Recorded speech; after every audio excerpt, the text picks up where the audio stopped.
अब ये आपकी जो पुस्तक है आपके पास, उसका पेज नंबर है 128। नहीं तो स्क्रीन के ऊपर आप देख सकते हैं। कलम ने यहाँ छोड़ा था कि टेलीपैथी अथवा दूर से संवेदन प्राप्त करना, अतीन्द्रिय दृष्टि, अतीन्द्रिय श्रवण, पूर्वाभास, पहले से आभास हो जाना, पर विचार पठन, दूसरे के विचार को जान जाना, चरित्र पठन तथा अन्य बहुत सी आधुनिक खोजें। भी आजकल हम आधुनिक विज्ञान ने कहा कि हाँ ये शक्तियां माइंड के अंदर है, पर ये पुराकालीन शक्तियां हैं जिन्हें अविकसित ही छोड़ दिया गया है और वे सब मनस की शक्तियां हैं। खाली यही शक्तियां नहीं है मनस की तो इतना विराट इसका काम है। भाई पुराणों में कहते हैं ये मेरा मानस पुत्र है, तो इसकी शक्ति अथाह शक्ति है। शरीर से कितना जबरदस्त रूप से बड़ा है आपका वाइटल, वाइटल से जबरदस्त रूप से उसको आधार प्रदान कर रहा है वाइटल को तो माइंड। तो ये पर हम जिस मनस की बात कर रहे हैं वो एक माइंड प्रॉपर जो स्थान उसका इंद्रिय के रूप में या क्या, अतीन्द्रिय बोध या छठी इंद्रिय का विकास कभी भी मानव शिक्षण का भाग नहीं रहा। ये शिक्षण का भाग नहीं रहा। क्या तो ये आध्यात्मिकता में चला गया, क्या साइकोलॉजी के अंदर चला गया, क्या फिर बाद के अंदर आप ओकल्ट साइंसेज हैं उनके अंदर ये चला जाता है, पर आप शिक्षण के अंदर इसको मानते नहीं। जबकि मनुष्य का ज्यादा इंपॉर्टेंट भाग ये है। ये शक्तियां अगर व्यक्ति के अंदर नहीं है, हालांकि स्वतः ही रूडिमेंट्री तरीके तो सब में काम करती है ये। अब पर विचार पठन है। यदि आप कोई संस्था चला रहे हैं या आप अच्छा मैनेजमेंट जानते हैं, तो आदमी के खड़े होने के तरीके से, आपके पास आने के तरीके से आप जान जाते हैं इसके मन में कुछ ऐसी चीज है। हाँ, पर उससे ज्यादा नहीं। आपके पास कोई व्यक्ति रह रहा है, उसके अंदर क्या विचार के अंदर चल रहा है, करे इतने समय था ये पता ही नहीं चला इसके अंदर ऐसी गहरी चीज है या ऐसी इस तरीके की चीज है। ये मुश्किल है। एक भावी युग में निसंदेह मानव यंत्र के आवश्यक प्राथमिक शिक्षण में इसका विकास किया जाएगा और हमको करना चाहिए। पर देखिए, इसमें फिर मैं ये कहता हूं, यदि आप साइकिक एटमॉस्फियर है, यहाँ सपोज आप माँ की तरफ जा रहे हैं अनन्य रूप से, या एस्पिरेशन आपके अंदर है, तो धीरे धीरे यथा समय जब जो आपके आवश्यक है वो सारी ये शक्तियां, और ये तो खाली मनस की बता रहे हैं, उसके अलावा आपकी बुद्धि की है, इंद्रियां किस तरीके से अपने आप में काम करती हैं, फिर आपके भावनाएं हैं, आपके हृदय की है, शरीर की एनर्जी है, ये सारी बिल्कुल अलग तरीके से खुल उठती हैं। यदि हम एस्पिरेशन रखें माँ की तरफ, उनकी तरफ हमारी बड़ी शुद्ध भावना चलती हो, आप ये पाएंगे कि यथा समय जब जो जिसको जहां जिस तरीके से डेवलप होना है वो अपने आप स्वतः ही हो जाता है। हाँ, पर यदि आप शिक्षा की बात कर रहे हैं तो आपको बड़ा इसमें गंभीरता से देखने की आवश्यकता है, ये कैसे क्या। इसीलिए आध्यात्मिक शिक्षा जिसकी मां श्री अरविंद बात कर रहे हैं, ये पुस्तक उसी के लिए है बेसिकली। ये जो दिव्य जीवन का आविर्भाव ये पुस्तक है, कि यदि इस तरीके की शिक्षा हो जो उन्होंने पद्धति बताई है, तो पूरी को इसको हम कैसे, भाई इसको समझे तो सही माइंड के स्तर पे ये होगी किस तरीके से। नहीं तो आपको सुप्रामेंटल एजुकेशन, अरे भाई अभी तो मेंटल एजुकेशन ही नहीं हो पा रही, फिजिकल एजुकेशन ही कोई स्कूल अच्छी नहीं दे रहा। फिजिकल एजुकेशन की भी बात करो तो फिर एक फील्ड ही अलग हो गया। वाइटल एजुकेशन की तो कोई बात ही नहीं है। माइंड की कोशिश करते हैं, ये अलग अलग सब्जेक्ट्स पर लिमिटेड हैं। अब आप 10 सब्जेक्ट माइंड को पढ़ाओ और माइंड बना ही नहीं है उस चीज के लिए, उसकी पुकार ही कोई दूसरी चीज के लिए, अब बताओ सब्जेक्ट उसको कैसे कवर कर लेंगे। ये बेसिक बात समझ में नहीं आती। परंतु इस बीच ऐसा कोई कारण नहीं है कि क्यों मन को प्रशिक्षित न किया जाए कि वह बुद्धि को सही सूचना दे, ताकि हमारा विचार पूर्ण छवियों से न सही परंतु पूर्ण रूप से सही छवियों से आरंभ हो सके। भाई शुरू में आपको छवियां, मतलब जो इंप्रेशंस हैं, पूर्ण चीज का तो पता नहीं चल रहा, पर जो छवि प्राप्त कर रहे हो वो तो सही प्राप्त हो। पूर्ण तो बहुत बड़ी बात है, पूर्ण छवि तो प्राप्त होना तो अभी तो बहुत विकास की आवश्यकता है। तो अब आप देख रहे हैं इसके अंदर तो छवि प्राप्त होने के अंदर ही प्रॉब्लम है। मतलब माइक्रोफोन से रिकॉर्डिंग मैकेनिज्म के ऊपर रिकॉर्ड होने वाली स्मृति तो फिर दूसरी रह गई।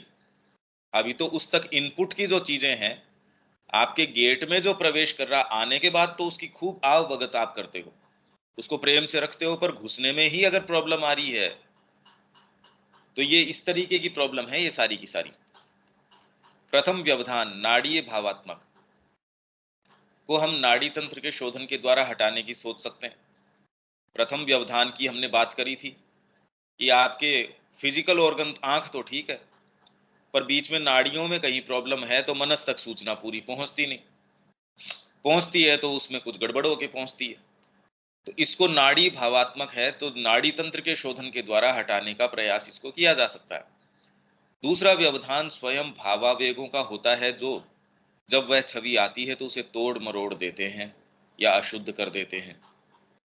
ये हमारे साथ ज्यादा होता है। हालांकि कल्टीवेटेड हमारे सेंस ऑर्गन्स उतने हैं नहीं। भाई कौन सी शिक्षा के अंदर हमको ये बताया गया था, देखो आंखों की ये ट्रेनिंग करी हमारी, हमको तो ये मान के ये सब चल बैठे कि जन्मजात जो मिला है वो बिल्कुल बढ़िया मिला है। जैसा माइंड या ये आपका भावात्मक आपको फ्रेमवर्क मिला है ये अच्छा ही मिला है। तो पूरे जीवन हम टकराते रहते हैं चीजों से, ये वाली शिक्षा कोई देता ही नहीं। इनफैक्ट उल्टा कर देते हैं, जिसको शिक्षित करने की आवश्यकता थी वो ईगो को परिवर्धित कर देते हैं। वो और घर्षण पूरे समाज में चलता रहता है। मैं दूसरों को धक्का मार के खुद आगे बढ़ने की कोशिश करता हूं, दूसरे मेरे को धक्का मार के आगे बढ़ने की कोशिश करते हैं। सब धक्का मुक्की चल रही है इसके अंदर। अब बताओ हम फिर बाद में इसमें बैठ के सोचें कि मन की शांति हो जाए, कहां से हो जाए? यहाँ तो एटमोस्फियर ही धक्का मुक्की का है। तो दूसरा व्यवधान भावावेगों का है, तो वो जो इंप्रेशन आता है उसको तोड़ मरोड़ देता है या अशुद्ध कर देता है। प्रेम भाव ऐसा कर सकता है। आपका किसी के प्रति अतिशय प्रेम है तो उसकी गलतियां भी आपको गलतियां नजर नहीं आती, आप उसको जस्टिफाई करने लगते हो, अरे ऐसा तो करना ही चाहिए। घृणा ऐसा कर सकती है, अपनी शक्ति और तीव्रता के अनुसार कोई भी भावावेग या कामना आती हुई छवि को विरूपित कर सकती है। ये सारे दिन हम इससे परेशान हैं। फिर हमने अपने बना लिए अपने सोचने देखने समझने, ये मेरा परिवार है भाई, इसके साथ तो फिर नहीं होना चाहिए, ये मेरा ये। भाई कुल मिला के मैं के दायरे के अंदर का आपके जो चीज आती है, मेरा देश, मेरा ये, और उसका औचित्य भी है, एक समय उसका औचित्य भी है। यदि आपके वो न हो तो आप एक इंडिविजुअल सत्ता का निर्माण कैसे करेंगे? मेरा शरीर और आप उसके ऊपर उसको सही रखने के ऊपर नहीं करें, आपको ये भान नहीं होगी मेरा शरीर, अब बताओ कैसे उसको रक्षा करोगे आप? या ये मेरा परिवार, तो एक इम्प्लांट की गई है, पशु में भी है ये मेरा कबीला, देखो कैसे लड़ाइयां होती है उसके लिए। सारे समय इस आधिपत्य के लिए लड़ाई हो रही है। एनिमल किंगडम के अंदर भी हम ये देखते हैं। इस अड़चन को भावावेगों के अनुशासन, नैतिक आदतों के शोधन के द्वारा दूर किया जा सकता है। मतलब नैतिक प्रशिक्षण, नैतिक प्रशिक्षण के अंदर श्री अरविंद का और माँ का ये कहना है कि आपने किसी को ये कह दिया अनुशासन है, जब तक गर्दन के ऊपर आपके वो छुरी है तब तक तो आप बिल्कुल सही, यस सर यस सर। पर जैसे ही वो हम ये पढ़ के गए हैं, इसके अंदर फिर बाद में विवेक ने ये प्रश्न भी किया था, अगर ध्यान हो तो फिर ऐसी पुस्तकें पढ़ाने का उपयोग है या नहीं है? तो मैंने ये कहा था कि अपने आप में उसका उपयोग हो सकता है, इनफैक्ट बहुत जबरदस्त उपयोग है, पर मन है वो हृदय नहीं है। आपका दिल तो बैठा है कहीं और।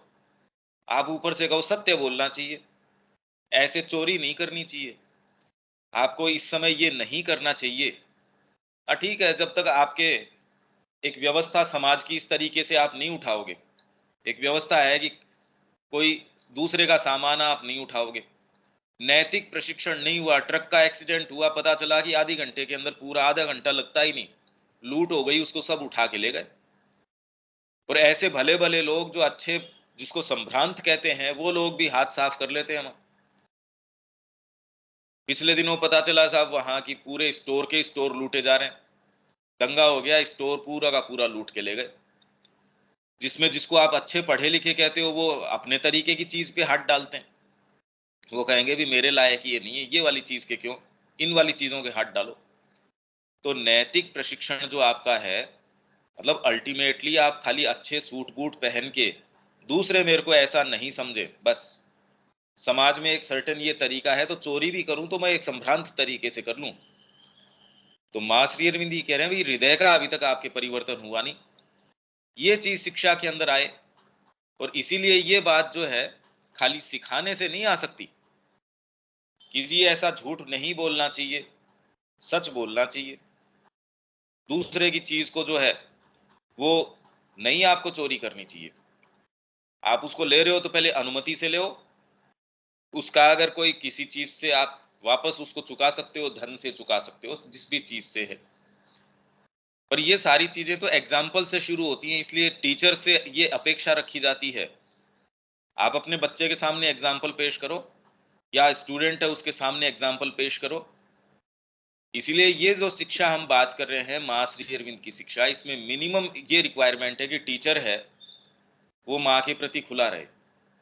माँ जितना ही ट्रांसपेरेंटली पाएगी एक यंत्र को, उतना ही बढ़िया वो ट्रांसमिट कर पाएगी, क्योंकि इसमें शिक्षक एकमात्र इस शिक्षा पद्धति में माँ है और कोई दूसरा शिक्षक नहीं है। और जितना ही वो यंत्र को अधिकार में ले पाती है, उतनी अच्छी शिक्षा हो सकती है। नहीं, शिक्षा को और चला कौन सकता है, व्यक्ति के कोई सामर्थ्य में थोड़ी है ये। तो जितने भी शिक्षक हैं यहाँ, या जो भी इस तरीके का चलाता है, यदि वो सफल तरीके से चलाना चाहता है, एकमात्र तरीका है वो अपने आप को जितना हो सके खोले माँ के प्रति। कम से कम अभीप्सा तो उसकी सच्ची हो। बाकी तो फिर मार्ग में जो जो समस्याएं आती है वो तो देखो निपटने की है, वो तो साधना की पूरी प्रक्रिया है ही। पर ये तो क्लियर हो आदमी कि भाई ये मेरा शिक्षा संस्थान है, इसके अंदर ये बेसिक्स हैं, फंडामेंटल्स तो क्लियर हो। दूसरी समस्या है चित्त के अंदर निर्मित। अब अपन दूसरी समस्या के ऊपर आ गए। ऊपर तो पहले छवि आ रही थी, आपके अगर कॉन्स्टिट्यूशन में आंख ही गड़बड़ है, या नाड़ियों में प्रॉब्लम है, या फिर बाद में तीसरी भावनाएं गड़बड़ है। फिर बाद में आगे एक समस्या क्या है, चित्त के अंदर निर्मित या उसमें अंतर्निहित पूर्व संस्कारों या वृत्तियों के हस्तक्षेप की। चित्त के अंदर पहले से ही जमे हुए हैं, आपके आपके परिवार में एक सर्टेन तरीके की आदत है, व्यसन की आदत है, या कोई और चीज की आदत है, या आपके पूर्व संस्कार गहरे रूप से जमे हुए, जिस परिवार से आप आते हो उसके अंदर आप कभी आपने नोटिस नहीं किया होगा भोजन को इस तरीके से करना चाहिए। आप में एक एक नजरिया बैठा हुआ है, स्त्रियों के लिए ये कायदे होने चाहिए समाज के अंदर। चाहे कितना भी माता जी का पढ़ लो, कितना भी श्री अरविंद का पढ़ लो, पर हम उसको छुआछूत, ये छोटी जाति का है, ये बड़ी जाति का है, ये ऐसे काम करना चाहिए, ये ऐसे नहीं करना चाहिए। व्यापार का ये तरीका है, समाज में रहने का ये तरीका है। आप किसी को पैसा उधार दे रहे हो तो उसके साथ ये करो। उसके अंदर मां श्री अरविंद की शिक्षा का आप देखिए, उसमें बस एक ढर्रा है वो। तो ये जब चित्त के अंदर ये जमी हुई, और सारी लगभग हमारे जीवन की जो क्रियाकलाप है, आप ये पाएंगे हम कितना भी ये अध्ययन कर लो, ये चीज इतनी ज्यादा हावी होती है एक्चुअल जीवन के अंदर। यात्रा करने का ये तरीका है, भोजन करने का ये तरीका है। भाई इंडियन फूड सबसे अच्छा है, या ये वाला फूड सबसे अच्छा है, ये वाला परिधान सबसे अच्छा है, ये वाला तरीका व्यापार का, मकान बनाने का, ये सबसे अच्छा है। हमारी जाति, हमारा परिवार तो देखो ये हमेशा एक विशेष रहा, उसमें भी हमारे जो बच्चे हैं ये तो बहुत ही अच्छे हुए। तो ये सारी जो वृत्तियां बैठी हुई है हमारे अंदर गहराई से, वो हमारे निर्णयों को देखने का तरीका हमारा, भाई इंद्रियों से जब आप देखते हो, आपने एक फोटो देखी, पता चला ये आपके घर के आसपास की, हाँ हाँ हाँ, देखो आप कितनी रुचि लेते हो उसमें, और आपका देखने सोचने समझने का सारा जो है उसी समय बदल जाता है नजरिया। चीजों को देखने का हमारा एक अभ्यस्त नजरिया होता है, और हमारी प्रकृति की रूढ़ रूढ़ जो बदलना नहीं चाहती, परिवर्तन विरोधी जड़ता, प्रत्येक नवीन अनुभव को उन्हीं अनुभव का आकार और रूप देने की ओर हमें प्रवृत्त करती है, जिनके की हम अभ्यस्त हैं। खाना तो मैं ऐसे ही खाता आया हूँ, इसके बाद तो देखो मेरे को थोड़ा-सा खाने के बाद सौंफ लेने की आदत है। इसके बाद हाँ, ठीक है, डॉक्टर ने आपको कहा है, मैं ये नहीं कह रहा कि इसमें कोई, पर मैं ये कह रहा हूँ कि हमारी चित्त की वृत्तियाँ इतनी गहरी जमी हुई हैं। अरे उसका आज बर्थडे था, ये सेलिब्रेट नहीं किया अपन ने। हम तो इतने साल से ये हर साल ये करते हैं, कहीं न कहीं घूमने जाते हैं, अच्छी बात है। हम ये करते हैं कि बर्थडे के ऊपर एक पेड़ तो लगाना ही लगाना है, अच्छी बात हो सकती है, मगर वो सब अपने आप में अच्छा है और सब अपने आप में अच्छा नहीं है। पर ये निर्णय, यदि आप इस मार्ग में आ गए हैं या माँ के मार्ग में चलना चाहते हैं, आप माँ से पूछ लो ना कि माँ क्या करूँ इसमें? और वो आपको बता देगी। वो सक्षम है, यदि आप सिंसियरली पूछ रहे हैं, तो माँ में ये सक्षमता है, वो आपको बता देगी आप ये कोर्स ऑफ एक्शन आपका ये होना चाहिए। तब आप कोई भी एक्टिविटी करते हो, बाहरी तरीके से हो सकता है कि वो दूसरा कह रहे ये क्या काम है? आपके लिए वो साधना का अंग हो गई। यूँ आप गंभीर से गंभीर कोई पाठ भी करवा रहे हो, आपने कहा मैंने तो यहाँ सावित्री का सप्ताह पारायण कर लिया, अखंड सप जो है सावित्री मैंने पाठ करवाया है। माँ की आवश्यकता अभी कोई दूसरी चीज़ की है। क्योंकि श्री अरविंद जब तक थे, माँ कह रही है मेरे को तो उस समय वो लिख रहे थे, ज़्यादा पढ़ने का समय ही नहीं मिला। बाद में जितना ही मैं देखती हूँ, मैं पाती हूँ कि अरे उन्होंने सारे उत्तर दे रखे हैं। सावित्री भी वो कह रही है वो लिखते थे, मेरे को अनुभव हो जाते थे उसके। पर एक्चुअल में बैठ के कभी पढ़ने का मौका मिला हो ना, ये जो कमेंट्री वगैरह भी आई हैं इसके ऊपर, ये भी क्लास के अंदर जब वो पढ़ाती थी, कोई उसका कोई ट्रांसलेशन हो रहा है या कोई और चीज़ हो रही है, उन संदर्भों के अंदर आता था। नहीं तो पूरे राउंड द क्लॉक माँ हमेशा बिजी। रात को श्री अरविंद इंतजार करते थे कि माँ आएंगी, उनके पास वो बैठे हैं सेक्रेटरी वगैरह, वो जाएंगे, वो भोजन लेके आएंगी। तो उस समय मैं ये कह दूं मेरा ये ध्यान का समय, मेरा ये का समय, ऐसा फिर बाद में समय रहता नहीं।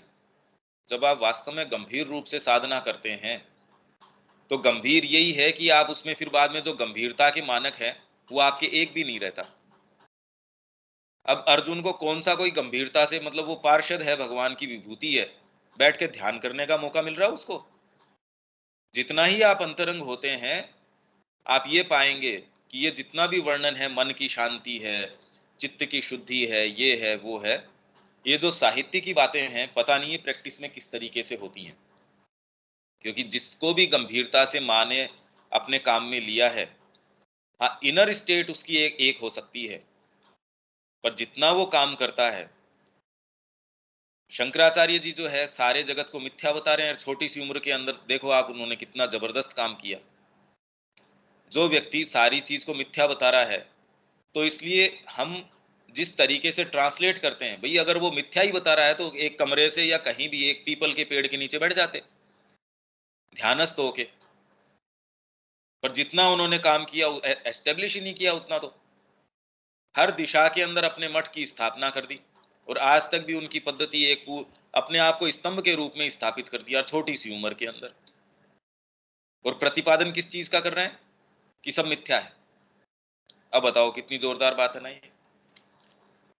तो ये जो नजरिया है हमारा चीजों को देखने का, अब इसी के अंदर ये नजरिया कि ये मिथ्या बता रहा है, या फिर ये नजरिया जैसे वो आध्यात्मिक व्यक्ति है, ये कहती तुरंत आपके माइंड ने आपके जाने अनजाने कि वो एक सन्यासी है, ये कहती है आपके तुरंत एक छवि आ जाती है कि सिर तो मुड़ा रखा है, भगवा लपेट रखा है, और जीवन की जितनी भी संपन्नताएं हैं वो सारी से जानबूझ के, अगर वो आती भी हैं, वो कैसे भी उसको दूर फेंक देता है। अब चित्त के अंदर से ऑटोमेटिकली, चाहे मैंने उसका चेहरा देखा हो या नहीं देखा हो, अब ये वृत्ति गहरे रूप से है। अब मेरे को कोई ऐसा व्यक्ति जिसने हार पहन रखे हो, मोतियों से जड़ा हुआ हो चारों तरफ, मैं कही ये सन्यासी, ठीक है हम मुंह से बोलते नहीं, पर अंदर कोई चीज है वो हमारे, हमने जो चित्र बनाया उसके मेल नहीं खाता, यार ये क्या बात हुई, ये सन्यासी कैसे। और वही अगर जीन्स पहन रखी हो और फर्स्ट क्लास सारे काम जो बाहरी तौर तरीके से समझ ही नहीं सकते, यशोदा माँ को जैसे वो देख के दिलीप कुमार रॉय ने कहा कृष्ण प्रेम को कि मैं जब गाता हूं, उसके बाद ये कैसे भाव विभोर हो जाती है, ट्रांसफिक्स हो जाती हैं ये तो। तब कृष्ण प्रेम ने कहा चलो तू अच्छा है तूने ये चीज नोटिस करी। तब तक भी उन्होंने ये नहीं बताया कि मैं इनको गुरु स्वीकार कर चुका हूं या उनका उनके प्रति क्या भाव है, उनको ही पता नहीं लगता। तो हमारी चित्त की वृत्तियां जो है वो आके हमारी इंद्रियों के अंदर प्रवेश कर जाती हैं। हम गए, बड़ा अच्छा मकान है, सारी चीज है, अब एक तरीके से ऑटोमेटिकली व्यवहार होना शुरू हो जाता है। और एक वहीं दूसरे को एक व्यक्ति आया, माँ का वास्तव में अनन्य भक्त है, अब वो ठीक बात है, पर वही कोई मंत्री आया या आप जिसको आपके लिए उपयोगी मानते हो या जिसको कोई इन्फ्लुएंशियल मानते हो, सहज आपके देखो, और कोई अरे तू तो साधक है, तेरे को क्या आवश्यकता है इतने की, सो जाएगा उस कमरे के अंदर, ऐसी क्या बात है। तो आपके निर्णय करने का तरीका चेंज हो जाएगा इसके अंदर कि आपकी महत्ता किस चीज को आप कैसे देते हैं। भाई अगर ये महत्ता हम नहीं देते तो हमारा जीवन भी अभी तो उस ढर्रे के ऊपर चल रहा है, तो हम ये कहें नहीं हम ये महत्ता नहीं देते, असंभव है। क्योंकि ये तो हमारे जीवन के वैल्यूज चेंज होंगे तब चेंज होगी ये चीज। केवल विकसित मन बुद्धि संपन्न व्यक्ति ही है जो नवीन अनुभव की नवीनता के विरुद्ध किसी अचेतन पक्षपात या पूर्वाग्रह के बिना प्रथम छवियां या बिंब ग्रहण कर सकते हैं, नहीं तो असंभव है ये। मतलब ये सामान्य व्यक्तियों की बात छोड़िए, माँ कह रही है यहाँ आश्रम के अंदर एक कोई लेडी है, स्त्री है, वो प्रेम से किसी के साथ रह रही है, आपकी उससे मित्रता है, बहुत प्रेम से मित्रता है कि कितनी अच्छी है, सारा काम है। 5 दिन बाद में आपको पता चला कि उसने उसको छोड़ के अब वो किसी दूसरे के साथ, कोई दूसरे लड़के के साथ, आदमी के साथ रह रही है, उससे संबंध वो बना रही है। आप तुरंत मन के अंदर अरे ये कैसी, बताओ। मतलब मातृवाणी में माँ का ये है। और फिर बाद के अंदर वो अपने पक्षपात या पूर्वाग्रह हैं उनके जमे हुए, वहां तक तो ठीक है। उसके बाद उनके बीच में, साधकों के बीच कानाफूसी क्या होती है कि माँ इसकी इजाजत नहीं देती। वो कह रहे मैं, मेरा इससे कोई लेना देना नहीं, पर वो धीरे धीरे क्या फुसफुसाएंगे, बताओ। माँ तो इसकी इजाजत नहीं देती इस चीज की, जबकि माँ ने कभी इसके ऊपर आग्रह किया ही नहीं। कोई व्यक्ति अपने सामान्य जीवन में, ये साधक की बात नहीं चल रही, अपने जीवन में क्या आवश्यकता है कि आप जबरदस्ती पीसते रहो। पर ये बात अगर वो देख के वो कह रहे इवन मेरे को ये आश्चर्य होता है कि साधक होने के बाद भी ये अभी इसी स्तर के ऊपर है जो सामान्य व्यक्ति होता है। तो ये अचेतन पक्षपात या पूर्वाग्रह हैं। जब आप चीजों को देखते हो तो आपके किसी के प्रति तो एकदम रेस्पेक्ट आ सकता है, किसी के प्रति भय आ सकता है, कहीं घृणा आ सकती है, कहीं क्रोध आ सकता है। तो ये इस तरीके की छवियां मिक्स होके आपके बुद्धि तक चली जाती है मनस के थ्रू, और वहां से फिर निर्णय इस तरीके का आता है। एक पार्टी के लिए आपकी कोई, उसके प्रति आपका वो है कुछ सिंपैथी, तो वो जो भी काम करता, हाँ इन्होंने तो सही किया, ये निर्णय तो मोदी जी का सही था। क्योंकि खुद की हमारे अंदर ये नहीं कि भी इस समय क्या होना चाहिए, सही हो भी सकता है और न भी हो, पर क्योंकि हमको सिंपैथी है तो सारे निर्णय ये तो सही होने चाहिए या ये वाले सही नहीं होने चाहिए। दूसरी पार्टी के अंदर है तो उसका ये पक्षपात या पूर्वाग्रह बना हुआ है कि ये तो करें वो गलत ही गलत है, चाहे अच्छा कर दो। ये हमारे यंत्र के अंदर ये वाली इतनी सारी समस्याएं हैं, कितने लेयर की समस्याएं चल रही हैं ये देखो आप। इसमें आध्यात्मिकता की बात ही नहीं आई अभी तक, तो अभी तक हम वहां तक नहीं गए। तो ये शब्या जी जैसे हम पहले बात कर रहे थे, ये देखो अभी तो हमारा सामान्य ढांचा कितना कॉम्प्लेक्स है। ये उदाहरण के लिए यदि जो हो रहा है उसकी हमें सही छवि भी प्राप्त हो जाए, ये तो बहुत बड़ी तटस्थता की मांग करता है। सही छवि कैसे प्राप्त हो जाए? छवि प्राप्त होने के लिए पहले तो इंद्रियां ठीक हो, वो तो चलो ठीक हो जाती हैं कि आंख ठीक है आपकी, नहीं है तो चश्मा चढ़ा के आप देख लो। हाँ जी शब्या जी कोई बात है क्या? नहीं भैया। हाँ ठीक। दृष्टिकोण हम लोग से इतना अलग और हर बात को आप खंडन कर देते हैं। इतना अधिक आप पढ़े लिखे हैं इस सब को कि आपके अंदर बैठा हुआ है प्रैक्टिकल रूप में, और हम लोग इस सब के बारे में पहला बार सुन रहे हैं। तो नहीं, ये चीज ऐसा कहाँ से आएगा दिमाग में? ऐसा नहीं, ऐसा हम हो लोग तो सकता है। मानसिक रूप से केवल बोलते हैं। इसका तरीका मैं आपको बता देता हूँ। अगर आप हाँ। खुद कड़ियां जोड़ना शुरू कर देंगे, मैंने इसको हम्म। पढ़ के कभी भी ये उदाहरण नहीं बनाए थे। ये जितने भी मैं उदाहरण दे रहा हूँ, मैंने कभी पहले नहीं बनाए थे ये। इसलिए पर हम्म। आपकी ये फैकल्टी भाई, आपको जैसे जोड़ने की एक कला बता दी कि जोड़ना हम्म। ऐसे है, तो आपको कितना बताएंगे कि ये दो संख्याएं हो, जीवन में आप कितना याद रख सकते हैं? एक फॉर्मूला याद नहीं अगर यार। आप, नहीं। एक मूल चीज नहीं, आपको पता चले। प्रैक्टिस का है भैया। हाँ हाँ, वो तो निश्चित है ही अजी, वो तो बात है ही। तो इस तरीके से इसीलिए आप ये देख रहे हैं कि मां श्री अरविंद की शिक्षा है वो हो नहीं पा रही, क्योंकि ये कड़ियां जोड़ ही नहीं रहे। ये जोड़ने की आवश्यकता है। कल मैंने इसीलिए आपको ये कहा कि यदि आप ये करते हैं, जीवन में चमत्कार आ जाएगा। अभी इफेक्टिव नहीं हो रहा। आपके पास माँ की पुस्तक भी है, आप अपना जीवन जी भी रहे हैं, पर बीच का जो उसके कनेक्शन है वो बैठ नहीं रहा। प्रैक्टिस के अंदर मेरे मन में तो एक चीज हो सकती है, मेरे को हाँ हाँ सुप्रामेंटल की बात है, हाँ चेतना की बात है, पर जीवन के साथ उसका लिंक नहीं बैठ रहा। और अब आप जान रहे हैं कि आपका कौन सा पार्ट है वो लिंक नहीं बिठा पा रहा। यहाँ है ये। अगर हम इसको जितना ही जान जाएंगे, इसलिए मैं कह रहा हूं इसका आध्यात्मिकता से कोई संबंध नहीं है। अभी आध्यात्मिकता तो दूर पड़ी है। इसको जोड़ेंगे हम कड़ियां, पर अभी तक की कड़ी के अंदर तो हमारा सारा जीवन समेटा गया। देखो, हम तो इसी तरीके से कहते हैं आध्यात्मिक जीवन, पर अभी तो हम जिस तरीके से ये सारा वर्णन आया है उससे ही ऊपर नहीं उठे। आगे चलते हैं। उदाहरण के लिए, यदि जो हो रहा है उसकी हमें सही छवि भी प्राप्त हो जाए, हमको ये भी साफ साफ दिख जाए जो नहीं होता, आश्रम में माँ के पास रह रहा है उसको ही नहीं होता, तो हम ये मान बैठे नहीं मेरे को सही छवि प्राप्त हो रही है। पढ़ने लिखने से कोई छवि थोड़ी। और आज की जो पढ़ाई लिखाई है वो तो आपकी छवि को और विकृत कर देता है। आप व्यक्ति को इस तरीके से आकलन उसका करते हैं, उसकी जेब में कितना पैसा है, उसकी पद प्रतिष्ठा कितनी है, क्योंकि आपके खुद के आकलन के तरीके ये हैं कि जीवन में क्या करना चाहिए। यदि आप माँ की तरफ चलेंगे तो आप ऑटोमेटिकली आपके रेस्पेक्ट आ जाएगा जो माँ के रास्ते के ऊपर चल रहा है, वो चाहे 10 साल का हो और चाहे वो 70 साल का हो। आपके लिए उम्र इतनी इंपॉर्टेंट नहीं होगी।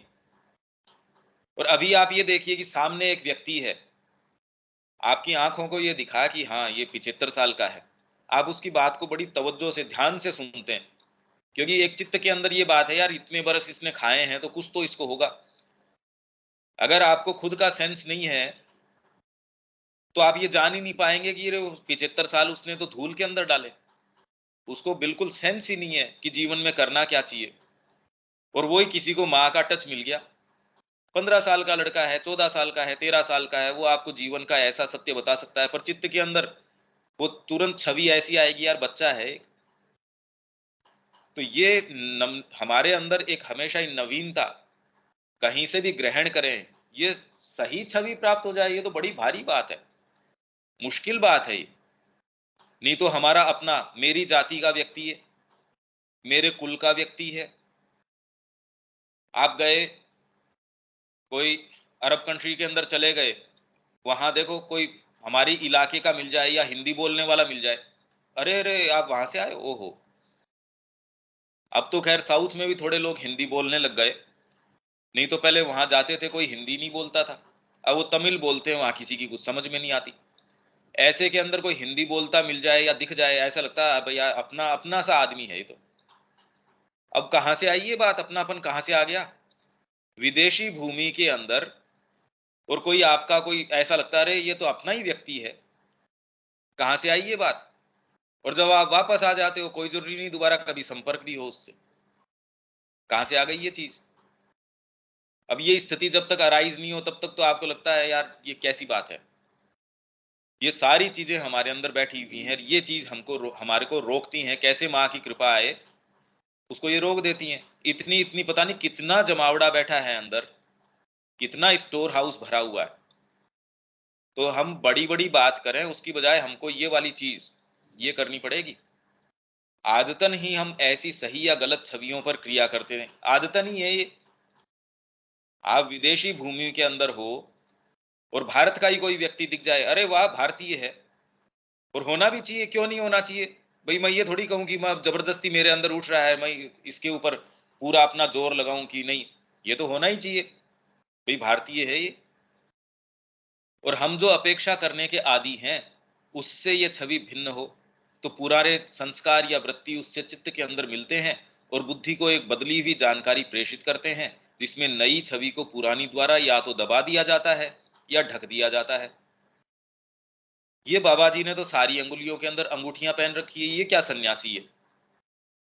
ये सारे समय, और फिर आप बारीकी से उसके जीवन को देखते हैं कि वो जो उसके गुरु ने उसको जो संपत्ति दी थी, उसका इतना अच्छा मैनेजमेंट करता है, इतना बढ़िया खाना खाता है, वो एक एक चीज, कोई भी चीज ऐसी नहीं कि आप उसको दान भी देना चाहेंगे, आप कह देंगे नहीं नहीं तेरा दान मेरे को नहीं चाहिए, तेरे 150 रुपए का क्या करूंगा, 5 लाख रुपए से नीचे कम मैं दान नहीं लूंगा। आप कह रहे यार आदमी है क्या है ये, कैसा बाबा जी है ये। बालों में अच्छा तेल एकदम सुगंध का लगाता है, रेशम से नीचे कपड़े नहीं पहनता, चप्पल जो पहनता है बड़ी एकदम लेटेस्ट तरीके की पहनता है, जो गाड़ी वो काम में लेता है एकदम अभी न्यू ब्रांड, और जो बड़ी महंगी गाड़ी काम में लेता है, सारे लोग उसको नमस्कार कर रहे हैं, प्रणाम कर रहे हैं।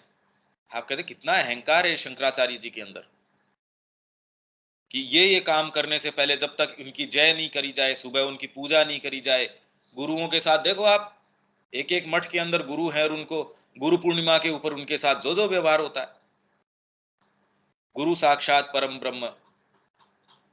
हम उसको देख के अगर दूसरी मानसिकता हो, उसको बहुत ये समस्या होती है। हमारी भारतीय संस्कृति में हमने यही तो बात करी कि कैसे बेवकूफ लोग हैं, कितने मूर्ख लोग हैं, कोई नैतिकता ही नहीं है इनके। भगवान कृष्ण, उनको ये अवतार बता रहे हैं, वो स्त्रियों के साथ जैसे कर रहे हैं, वो तो बता रहे हैं इतने हजार तो इनके रानियां, इनके चीर हरण ये कर रहे, वस्त्र चुरा के लेके जा रहे, उनके साथ जो जो चोरी का काम ये कर रहे, नैतिकता का कोई ये पाठ पढ़ा नहीं सकते। क्योंकि महाभारत में जितनी भी सारी चीजें हुई, पांडव तो अपनी मूर्खता से बचपन में ही खत्म हो जाते, जैसी जैसी उनकी मूर्खता थी। सारों ने ऐसे ऐसे बीच बीच में संकल्प ले लिए, कहीं मर जाते वो तो, अगर भगवान का हस्तक्षेप न हो। और जहां बीच में वो नहीं आ पाए, द्रौपदी के समय वो नहीं थे, नहीं तो ये घटना हो पाए क्या वहां। नहीं बैठे होने तो वहां भीष्म पितामह में बैठे हैं, वहां खुद धर्म के स्वरूप, इसके स्वरूप, उसके स्वरूप, ये हमको क्या दिखाता है। इसीलिए मैं बार बार कह रहा हूं, आपके अंदर ये जो एस्पिरेशन है माँ के प्रति, वही एकमात्र तत्व आपका है जो आपको सारी चीजों से पिंड छुटा सकता है। नहीं तो आज तक आपने जो अध्ययन किया है वो भी आपका विरोधी है, वो आपका फायदेमंद चीज नहीं है। आपने आज तक जो जो भी निधियां इकट्ठी करी हैं, अरे साधक को कौन सी निधि की आवश्यकता है, वो तो रोज उसको चढ़ा देता है। आध्यात्मिक निधियां भी उसको प्राप्त हुई, वो इकट्ठा करेगा और माँ को, ले माँ तेरे काम में आए तो बहुत अच्छी बात है, नहीं आए तो मेरे लिए तो वजन है ये, क्या करो उन आध्यात्मिक सिद्धियों का। वो तो उठाओ और उनको कह दे ले तेरे काम में आए तो बहुत अच्छी है, नहीं काम में आए तो मेरे को किस लिए चाहिए। आपको वो सिद्धि महसूस ही नहीं होनी चाहिए। सिद्धियों के विषय में हम पहले भी पढ़ के गए भाई, जैसे हम बोलते हैं, विचारों को व्यक्त करने की शक्ति है, हम इसके ऊपर कोई अहंकार थोड़ी है भाई, मनुष्य को मिलती है। हाँ ये इसके ओरेटरी पावर है, इसके वाकपटुता है, हाँ ठीक है।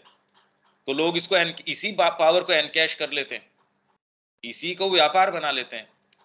कुछ के बोली अच्छी होती है तो आकाशवाणी कह देती है इससे बुलवा लो, नौकरी पे रख लो इसको। छोटी छोटी क्षमताएं हैं, उसी से हम पेट को पालने शुरू कर देते हैं। ये तो सिद्धियां इसीलिए कहां से मिले हमको। तो ये पुरानी छवि है उसको ढक लेती है या उसके साथ घुल मिल जाती है, ये सारे काम होते हैं। इस विषय में और आगे जाना, अपने आप को मनोविज्ञान के ब्योरों के अंदर ज्यादा गहराई से संलग्न करना होगा। तो यहां तो माँ अपने आप को रोक लेती है, पर मैंने इससे भी आगे आपको कड़ियां बताई, पर अब वो कड़ियां हम यहीं तक की नहीं जोड़ पा रहे। मैंने इससे आगे की भी कड़ियां आपको बताई थी। मैंने ये कहा कि ये सारी चीजें तो है ही, पर जैसे एक कलाकार है, कलाकार का जो कल्टीवेशन है, जगत को वो जिस तरीके से देखता है, कृष्ण प्रेम ने आंखों से ही तो बुद्ध की प्रतिमा देखी होगी, पर कौन से भाग के ऊपर जाके वो रजिस्टर करी। तो आपकी इंद्रियां हैं, इंद्रियों के साथ नसनाड़ियां हैं, नसनाड़ियों के बाद मनस है, मनस अपनी इंद्री भी है और मनस अपने आप में वाहिका भी है, वो बुद्धि के पास जाता है। पर बुद्धि भी तो अपने आप में इंडिपेंडेंट नहीं है।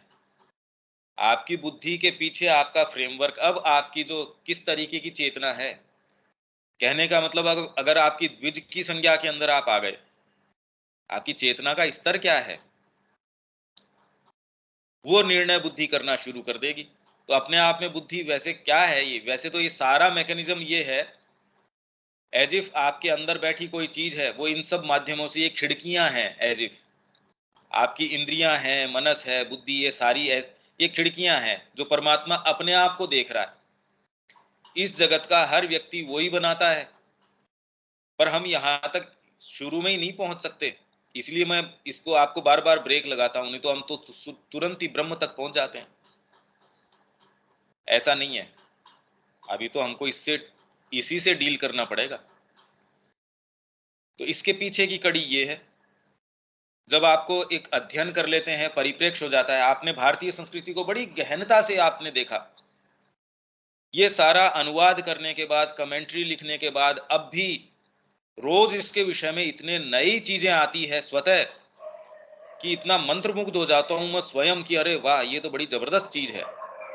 मतलब ये सत्य अपने आप रिवील अंदर से करते रहते हैं। अच्छा, ये सारी चीज कमेंट्री कर दी, कितने, कम से कम भी बस 15 से 20 साल हो गए ये काम करते हुए, तब जाके आपका ये कि इस पे धीरे धीरे आपको कि हाँ ये वाली बात, ये आपको उस समय लगा था, बौद्धिक रूप से आप समझे थे, रिवील होना एक अलग चीज है। संगीत एक व्यक्ति सीख रहा था, उसकी डॉक्यूमेंट्री मैंने देखी, उसने कहा मेरे गुरु ने कहा कि ये स्वर, इस राग में ये वाला स्वर थोड़ा सा अलग है। तो जिस समय गुरुजी बता रहे थे, हमने कहा हाँ भी ठीक ही बात है, इसमें अलग तो कान को जो सुना वो सुना। कह रहे 12 साल लगी मेरे को ये बात, जब गुरुजी नहीं थे 12 साल लगी मेरे को ये समझने में वो कहना क्या चाह रहे थे। जो ये सूक्ष्म विद्याएं हैं, आपको अच्छा मूर्तिकार जिसके अंदर आपकी मूर्ति के अंदर वो आप चेतना उकेर पाए। इसीलिए हम जो आगे की शक्तियों की बात करना चाहते हैं, विज्ञान की जो और शक्तियां हैं, क्योंकि ये विज्ञान से तुष्ट है ना, तो यदि हमको ये कहा जाए प्रेरणा, अंतर्दृष्टि, अंतर्भास, रेवलेशन है, इंट्यूशन है, इंस्पिरेशन है, कैसे समझेंगे हम इस बात को? ये तो हमसे चूक जाएगी, क्योंकि हमने तो जो पढ़ा उसी को हम कह देंगे रिवील कर गई। ये रेवलेशन नहीं है, हमको तो बड़ा इसमें प्रकटन हो गया, ये रेवलेशन नहीं है। ये तो बुद्धि की सीमाएं टूटना है, ये कोई रिवील थोड़ी है। उसकी भी परिभाषाएं अपने समय पे आएंगी कि रिवील करना किसको कहते हैं। इसीलिए हमारे वेद हैं वो रेवलेशन है। तो हम ये कहें कि मेरे को ये बात रिवील कर गई, तो ये अभी तो बहुत दूरी है, ये शब्द तो बहुत बड़ा शब्द है। इस व्यवधान से छुटकारा पाना चित्त शुद्धि अर्थात चित्त में बनी मानसिक तथा नैतिक आदतों के शोधन के बिना असंभव है। तो हम में से कौन सा चित्त शुद्धि कर रहा है, और हमारे पास साधन भी क्या चित्त शुद्धि करने के? शुद्धि करें किससे? गंदे हाथ से मैं दीवार को पोंछूंगा, गंदी होगी। शुद्धि का एकमात्र स्थान है मां। शुद्धि का, चेतना का, हर चीज का स्थान एकमात्र हमारे लिए है मां। धीरे धीरे रोज उनके चरण मेरे को और अच्छा लगने शुरू हो जाएं, और ये सोचने समझने से नहीं, वो हमारे कर्म बता देंगे। योग की यह एक प्रारंभिक प्रक्रिया है और हमारी प्राचीन व्यवस्था में इसे विभिन्न माध्यमों से साधित किया जाता था, परंतु एक आधुनिक शिक्षा प्रणाली में यह अनुपयुक्त या अनावश्यक समझी जाएगी। ये सारा हम बार बार आधुनिक शिक्षा प्रणाली, मतलब अब जो शिक्षा प्रणाली आएगी, राष्ट्रीय स्तर का मैं नहीं कह रहा, पर हाँ भावी जो समाज आएगा, अगर आप ये सुप्रामेंटल के समय की बात करते हैं या उसके अंदर इस शिक्षा प्रणाली की बात करते हैं, इसी के लिए मां ने वहां सेंटर खोला। जो पौंडीचेरी के अंदर संकल्पना की गई वो इसी चीज की सोच की करी गई। अतः यह स्पष्ट है कि यदि हम उसके कुछ एक सिद्धांतों में अपनी प्राचीन भारतीय पद्धति की ओर नहीं लौटते, तो हमें व्यवधान के इस स्रोत को बने रहने देने में ही संतुष्ट रहना होगा।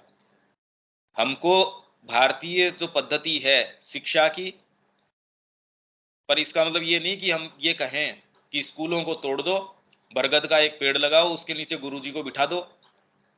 ये करने से नहीं होगा। पद्धति किस चीज की थी? ब्रह्मचर्य के अंदर कोई बाहरी उसके ऊपर आग्रह थोड़ी था। आग्रह किस चीज के ऊपर था? तो जैसे ही हम ये कह देंगे भारतीय पद्धति की ओर लौटना, का मतलब आपके अंदर आत्मा की शक्तियां हैं, उनको स्थान दीजिए। आपकी बाहरी प्रकृति है, उसको अनुशासित कीजिए। ब्रह्मचर्य, ब्रह्म के केंद्र करके आपकी सारी चर्या होनी चाहिए। अभी ईगो को केंद्र करके आप चर्या करते हैं सारी की सारी। तो ये आज कर लो, आज ब्रह्मचर्य की पद्धति, भारतीय पद्धति आज आ जाएगी, इसमें क्या बात है? पर जैसे ही आप भारतीय पद्धति की बात करते हो, वैसे ही ये जी पहले तो यज्ञोपवीत संस्कार किया उसका, फिर उपनयन संस्कार किया उसका, मतलब एक शिखा रख दी उसका मुड़ा के, और उसको जो है जो भी कपड़े उसके परिधान हैं, फिर बाद में गुरु जी की सेवा कर रहा। हाँ, उससे भी आज की जो वर्तमान शिक्षा पद्धति है, इतना भी करते हो तो भी उसमें कुछ फर्क आता है। संस्कारों का थोड़ा फर्क इसमें भी आता है, पर यह भारतीय पद्धति नहीं है। इसका भारतीयता से कोई संबंध नहीं है कि वो धोती पहन लिया तो भारतीय हो गया और ये नहीं पहना तो भारतीय। इसका देखो, ये इसीलिए हम अटक जाते हैं यहाँ।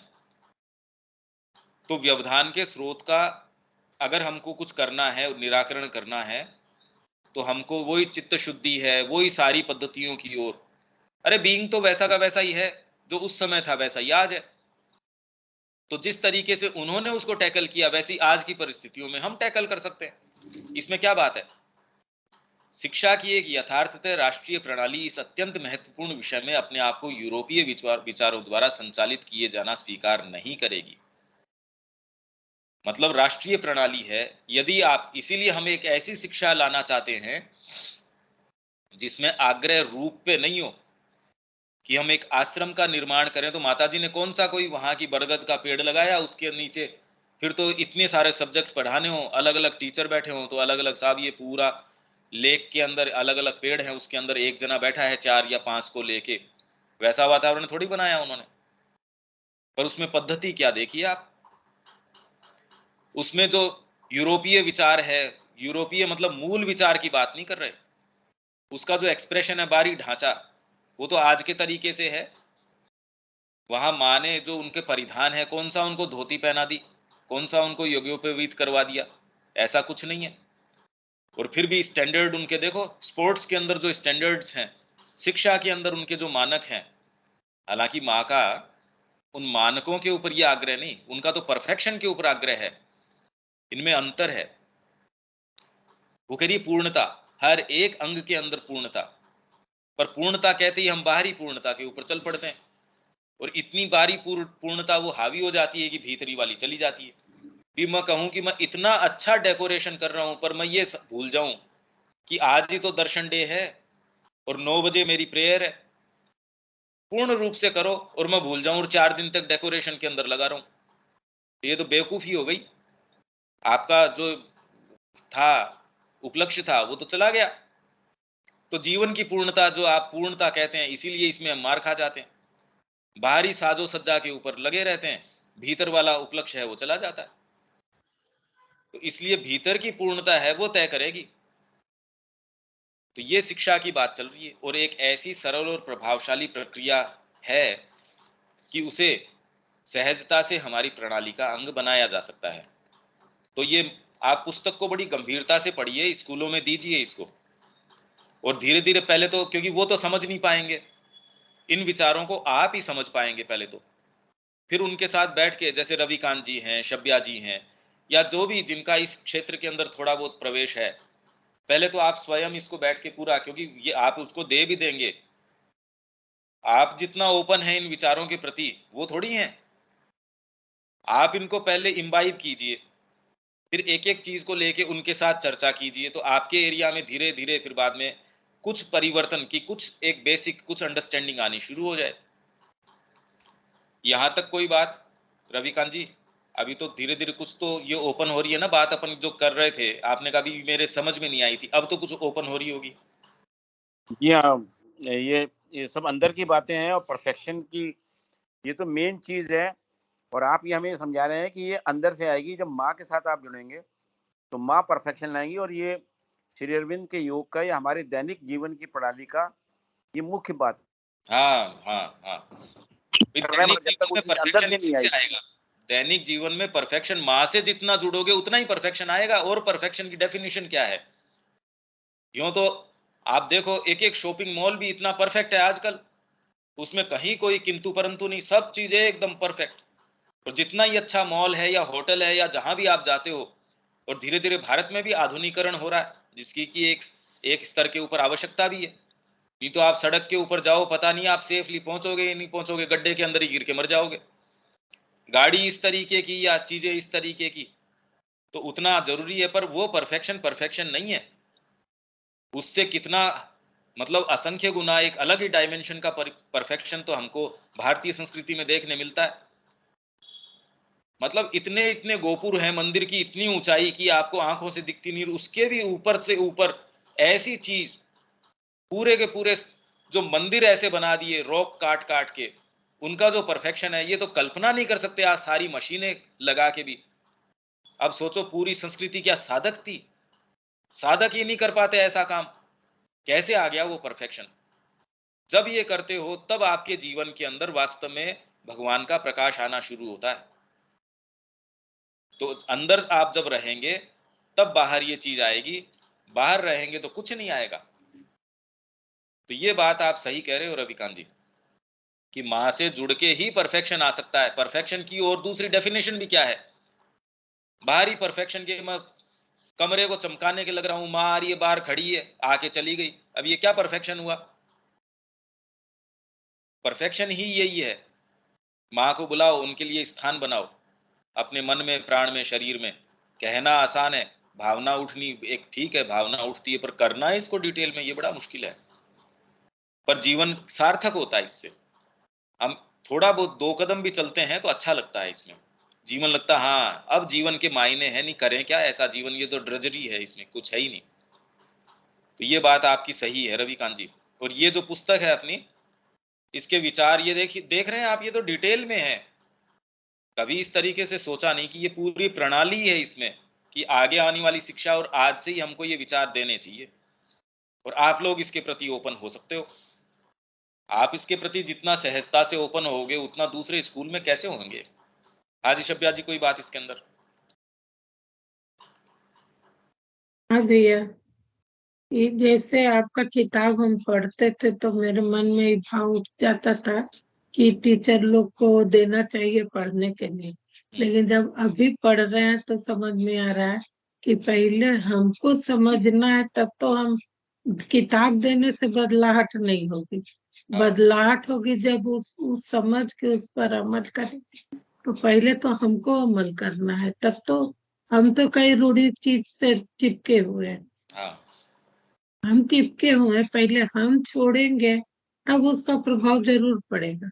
हाँ हम पढ़ के भाषण दे सकते हैं, लेकिन हमको जब तक मेरे जीवन में वो सारा चीज उतरेगा नहीं, हम माँ का परफेक्ट बच्चा बन ही नहीं सकते। बिल्कुल तो जब सही बनेंगे बात। नहीं तो बनाएंगे क्या? हाँ बिल्कुल, ये दोनों नहीं, दोनों प्रक्रियाएं हैं ये। जब आप किसी विचार की चर्चा करते हैं, जैसे यही वाली बात अपन हाँ, ने करी, वहां तक आप पहुंचाएंगे। ये सब है कि माँ का जो क्रिया हम लोग के ऊपर चल रहा है, वो धीरे धीरे हम लोग को माँ इसके संपर्क में ला रही है कि अब इसको जानो, अब इसको जानो। पहले तो किताब साथ में रहने के बाद भी हम लोग पढ़ना नहीं खोलते थे, तो अपने को क्या खोले? हाँ सही। एक मानसिक भ्रम बैठा था कि इनकी भाषा क्लिष्ट है, हम नहीं समझेंगे। तो जब ये रूढ़ी, जब ये भाव टूटा है सबके संपर्क में आने से, तब तो अभी सास भी कर रहे हैं कि नहीं इसको पढ़ेंगे। हाँ अब माँ जुगाड़ भी कर दे रही है परिस्थिति, तब तो हम लोग इसमें जुड़े हैं। हाँ नहीं, ये हमारा चीज यहाँ तो हो रहा है। अब हमारा आगे भी जब वो टीम है। लेग हाथ पकड़ लिए तो हमको साथ चलना है। नहीं आई इसमें, अब समझ में आ रहा है उनकी बात कि आर यू रेडी? अभी हम लोग रेडी पूरा नहीं है। इसमें शब्या जी अपना प्रयास यहाँ यही है कि ये हाँ, साहित्य इस समय हमने चारों तरफ ये कोशिश करी है कि भी श्री अरविंद की वाणी जाए। अब काफी हाँ। लोग ये कह रहे हैं, पहली बात तो कि ये विचार जब तक ओपन नहीं हो, ये वाणी, क्योंकि जब तक आप उसको जियो नहीं तब तक तो उस सेंटेंस का नहीं, शुरू से हम पढ़ते आ रहे हैं, अर्थ क्या नहीं, क्या समझ में आता है। और और उदाहरण तो हम लोग सामने हिंदी देख क्षेत्र रहे के हैं जो हिंदी दोनों क्षेत्र के हैं, अंतर उनके का। ये बात है कि भाई हिंदी के अंदर अगर हो तो, और हिंदी के अंदर भी करने के बाद ये सेंटेंस समझ में थोड़ी आते हैं। तो ये सारा अपना प्रयास है कि एक सेतु बीच का बना दिया जाए, तो फिर बाद में किसी के लिए भी सहज हो जाए कि उन तक आए। तो जिनमें भी संभावना है उनके लिए कम से कम वो रास्ता तैयार है। अब जिसको नहीं जाना है उसके लिए अब ये थोड़ी है, ठीक है रास्ता एक बना गया, जिसको जाना है वो चलो बस। जैसे एक उदाहरण हम दे रहे हैं भैया आपको, करीब हम 30 साल से छठ पर्व करते हैं, और उसका करने का मेरा एक ही मकसद था कि यह प्रकाश का पर्व है, हमारे अंदर प्रकाश प्रवेश करे। लेकिन अभी तक हमको वो प्रकाश मिला नहीं है जो हम चाहते हैं। तो पर्व करने से प्रकाश नहीं मिलेगा, वो प्रकाश, लेकिन उसका कुछ तो हमारे जीवन में प्रभाव पड़ा है हम पर, उसका असर पड़ता है। लेकिन करना और प्रकाश क्या है ये समझना, ये दोनों में अंतर है। सही है। अब ये एक पैराग्राफ अपना बचा है, मैं इसको और पूरा कर देता हूँ और फिर बाद में आगे चल सकते हैं। यह प्रक्रिया है उन विचार संवेदनों के बेचैन तीव्र प्रवाह में निष्क्रियता ले आना, जो कि हमारे संकल्प या हमारे नियंत्रण से स्वतंत्र निष्क्रिय स्मृति से अपने ही वेग के कारण उठता रहता है। Passive memory. आप शांति से बैठे हैं, पैसिव मेमोरी के अंदर से कोई चीज आ गई, आप अभी काम कर रहे हैं, अचानक आपके याद आ गई कोई ऐसी चीज, आप कह रहे हैं इस समय आवश्यकता ही नहीं मेरे को इसकी, जबरदस्ती क्यों मेरे पास भेज रहा है ऐसी। पर पैसिव मेमोरी आपके पास भेजती रहेगी, आपके ना चाहे अनचाहे। आपने सुबह वीडियो देखा या कोई ऐसी चीज देखी मोबाइल के अंदर, सपने के अंदर जबरदस्ती वो फेंक रही है आपके। या बार बार कोई गाना है आपके दिमाग में, चित्त में ऐसा चढ़ जाता है, वो आपके पास यांत्रिक प्रकृति है, वो भेजती रहती है। पैसिव मेमोरी ऐसी चीजें आपके पास भेज देगी। दादाजी के साथ हम ऐसे रहते थे, अरे यार इस समय तू बैठा है शांति से माँ के पास, समाधि पे तू गया है, न्यू ईयर का म्यूजिक बन रहा है, पता देखिए आपने तो महसूस किया होगा कैसी कैसी बवाल उठ के आती हैं उस समय। जब आप शांति से बैठे उस समय आपको पता चलता है, यूं तो सारे ही समय चलते रहते हैं ये पैसिव मेमोरी आपके जाने अनजाने। एक्टिव मेमोरी को तो बात छोड़िए, जो पैसिव मेमोरी जिसको चित्त बोलते हैं, स्टोर हाउस है ये, इसमें सारी चीजें। और यदि ये न हो तो आप जीवित नहीं रह सकते। आपको यही पता नहीं हो कि ये मेरा घर है, मेरे लोग हैं, मैं यहाँ हूँ, मेरा शरीर है, ये है जो बेसिक आपके ढांचा है, अगर पता ही नहीं हो आपको, उठो तो आप कहो मैं कहाँ हूँ। यदि आपकी याददाश्त चली जाए, आप जीवित थोड़ी रह सकते हो, आप तो जीवित ही नहीं रह सकते। तो निष्क्रिय स्मृति से अपने ही वेग के कारण उठता रहता है। यह निष्क्रियता बुद्धि को पुरानी वृत्तियों और मिथ्या संस्कारों की पकड़ से मुक्त कर देती है। यह इसे निष्क्रिय स्मृति अर्थात चित्त के भंडार में से वांछित वस्तु चुनने की शक्ति प्रदान करती है। पर ये योगी करते थे, इसलिए पतंजलि कहते हैं चित्त वृत्ति निरोध योग। शुरू से मैं कहता आ रहा हूं, पर हमारा आग्रह उसके ऊपर नहीं है। ये जो आए उसको भी पता है कि इसके पास अपन चलेंगे ये तो माँ के चरणों में चढ़ा देगा, चित्त की वृत्तियां उठेगी उसको भी पकड़ के चढ़ा देगा। भाई आप अपने पास रखते ही नहीं कुछ। आपके भय आया तो भी आपने माँ को कहा माँ ये भय आ रहा है देखो। आपके पास कोई क्रोध आया तो माँ, तो धीरे धीरे आप पाएंगे आपके अगर क्रोध भी आ रहा है, जैसे राम जी ने कहा कि हमारे कोई दूसरा भाव उठ ही नहीं सकता। चित्त के अंदर से अगर काम का भाव उठा है तो वो कह रहे हमारे तो कोई दूसरा भाव उठ नहीं सकता, इसका मतलब मेरा सीता जी के प्रति कोई ना कोई संबंध है। धीरे धीरे आपका बीइंग इतना शुद्ध हो जाएगा, क्रोध भी आ रहा है तो आप कहेंगे किसी कारण से आ रहा है। कामना उठ रही है जिसको लोग कामना कहते हैं, तो किसी कारण से उठ रही है। पर आज नहीं मान बैठ सकते हम ये बात, ये तो बड़ी समस्या वाली बात हो जाएगी कि आज ही हम तो कि काम उठ रहा है हमारे अंदर तो भगवान उठा रहे हैं कामना। तो सोचिए हम कहाँ कहाँ फिर बाद में चाट गलियों में घूमते रहेंगे अगर ये भगवान ही उठाएगा ये चीजें। तो स्वतः ही सही छवियां प्राप्त करने की आदत डाल देती है और बुद्धि को इसमें समर्थ बनाती है। मैं इसके प्रैक्टिकल एस्पेक्ट भी जोड़ता जा रहा हूं, क्योंकि यदि आप इसको जिस तरीके से साहित्य को लिया जाता है और आप इसको सीरियसली परस्यू करना शुरू कर दें तो ज्यादा समस्या में आ जाएंगे, और जो अभी आपका ढांचा है वो भी बिगड़ जाएगा। और इसमें समर्थ बनाती है कि वह चित्त को निर्देशित करे कि कौन से संस्कार बनाने हैं और किनको रद्द करना है। तो रिकॉर्ड भी आपके पास जो जाएगा उस पे भी आप काम कर सकते हो। ये मैं देख रहा हूं, रामकृष्ण जी जैसे जगत को देख रहे हैं, माँ जिस जगत को देख रही है, तो चित्त के अंदर अगर ऐसी चीजें जाएं तो माँ भी क्या कर पाएंगी फिर सोचो। उनके पास रिपोर्टिंग इस जगत की इस तरीके से नहीं जाती, नहीं तो बड़ी मुश्किल बात है। माँ को भी अगर इन्हीं चीजों से डील करना पड़े और इसी आधार पे इसी तरीके से टैकल करे तो कोई विशेष कोई उनके पास संभावना बचती नहीं। बुद्धि का वास्तविक कार्य यही है। इंद्र की ये क्रिया है, वो आपको आके जब एक प्रकाश प्रदान करता है, बुद्धि आके जब ये क्लैरिटी आप में, हम सारा काम ये कर रहे हैं तो यही काम सबसे पहले एस्टेब्लिश होता है। मैं ये कड़ियां आपकी इसीलिए जोड़ रहा हूं, आपके जाने अनजाने ये काम यदि बुद्धि कर लेती है, जो कि और कोई मैं देख नहीं रहा कि ऐसा कोई सत्र या ऐसी कोई चीज है, वो अपनी कोई मन की बातें हैं, वो खाली बोम्बार्डमेंट फेंक रहे हैं उसको, वो कड़ियां ही नहीं बना रहे उसकी, वो जो बात है, क्योंकि उसका कारण है जीवन में है नहीं वो। उसको जब जैसे ये बताएंगे चित्त वृत्ति निरोध, तो वो कह देंगे नहीं नहीं ऐसा समता रखनी चाहिए, ये करना चाहिए। अरे करें कैसे, और करें या नहीं करें, उसको वास्तविकता के साथ जोड़ दो इसको। बुद्धि का वास्तविक कार्य यही है, विवेक अथवा विभेद करना, छांटना, चयन करना और व्यवस्थित करना।